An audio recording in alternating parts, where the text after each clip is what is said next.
How's it, everybody? Welcome back to the Rocky Fern. My name is Luca and I have OI type 4. In today's episode of Show Me the Green, we have the giant chain cactus, Gymnocalycium Saglionis.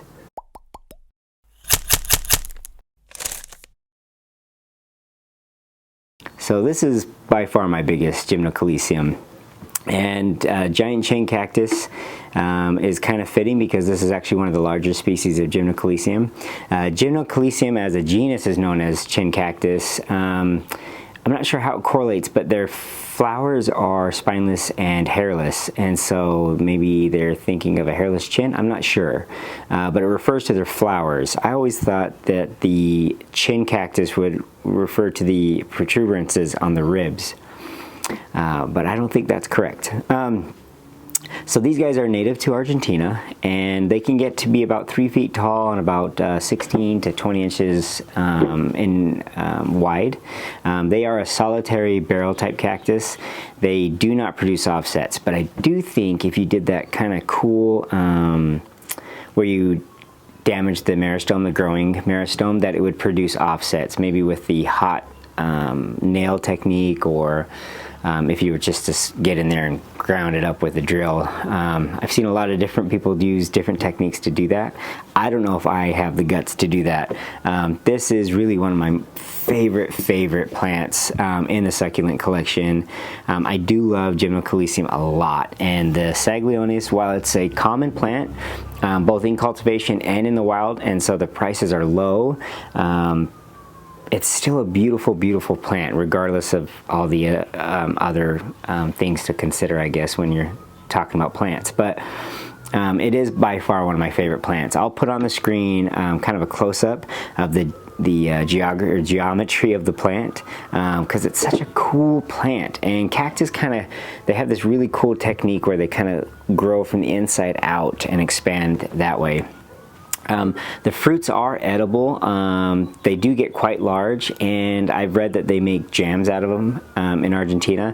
And because they don't produce offsets, you're going to have to collect seed, and you'll have to wait till that fruit completely ripens, maybe even overripe, before you collect the seeds, so that you make sure that the seeds are mature enough to plant.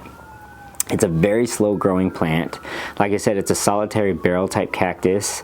Saglionis is named after a famous French botanist during the mid-1840s, or 1800s rather. But yeah, so they are a wonderful cactus, easy to care for. Like I do with most of my succulents, I water this maybe once a month, maybe once every 3 weeks. It just depends.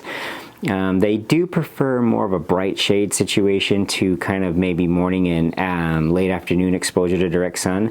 But while they tolerate bright light, they can get scorched pretty readily. This guy is kept on my in the front succulent collection, and is in a kind of a perfect scenario, because I get really nice direct sun exposure in the late afternoon and bright light throughout the rest of the day. I do get some succulents over there that have burned, and so I'm able to kind of move them into the different habitats that are up front, or microclimates even. But he has done really well.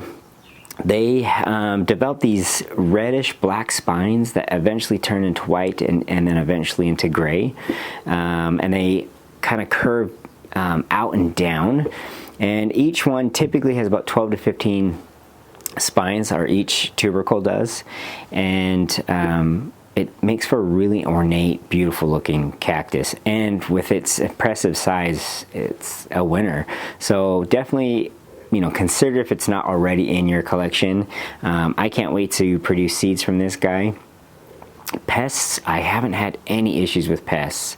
I know some cactus of mine have had scale and mealybug. I've never had mites or anything like that. I'm kind of hesitant to say it out loud just so I don't jinx myself, but luckily I've been fortunate so far.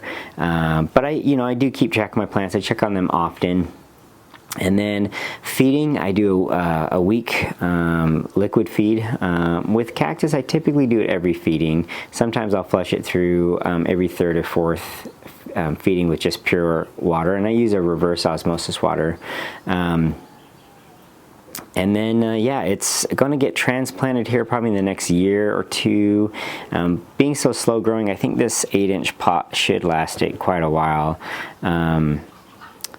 And I didn't tell you where I got this from. I got this from Euphorbia Greenhouse out of Oregon, an Etsy shop. I've ordered quite a few things from them, and I've been very happy with everything. So definitely check them out. If you guys have any questions about this plant, go ahead and make sure to shoot a comment out to me. I read all the comments. But if you like what you see, make sure to stay tuned because I got a lot more coming. Go ahead and subscribe, give a thumbs up, and I'll see you guys on the next adventure.